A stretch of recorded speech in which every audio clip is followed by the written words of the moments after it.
ଭିତରେ କଳାକାରମାନଙ୍କର ସୁବିଧା ଅସୁବିଧା ହେଉଛି, ବହୁତ ବଡ଼ ବଡ଼ ପ୍ରୋବ୍ଲେମ୍ ହେଉଛି। ଆମେ ଯଦି ଏକତ୍ରିତ ନ ହେବା ପରବର୍ତ୍ତୀ ମୁହୂର୍ତ୍ତରେ ହଠାତ୍ ଆମେ କୌଣସି ଲୋକକୁ ଆମେ ହେଲ୍ପ କରିପାରିବାନି, ହଁ କି ନାହିଁ?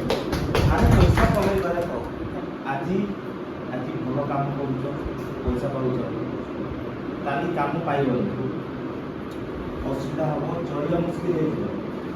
ଆମେ ଷ୍ଟେପ୍ ବାଇ ଷ୍ଟେପ୍ ସବୁ ଜିନିଷକୁ ଧୀରେ ଧୀରେ କରି ଆମେ ସବୁ ଜିନିଷଟା ଆମର ଏସୋସିଏସନ୍ ପାଇଁ ସମସ୍ତଙ୍କ ପାଇଁ ବହୁତ ପ୍ରଫିଟ୍ ହେଇପାରିବ, ପରବର୍ତ୍ତୀ ବହୁତ ସୁବିଧା ପାଇପାରିବା।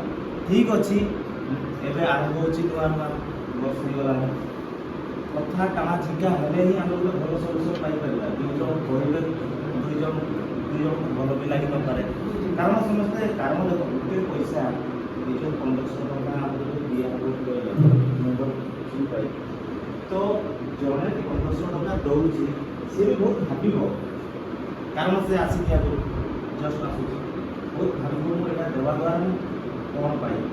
ପ୍ରଥମେ ଜଣେ ସେଇଟା ଚିନ୍ତା କରିବ ହେଲା। ତ ଯେଉଁମାନେ ବି ନୂଆ କହିବେ କାହାକୁ ବି ଖରାପ ଭାବିବାର ନାହିଁ, ଧୀରେ ଧୀରେ ସମସ୍ତେ ଜଡ଼ିତ ହେବା।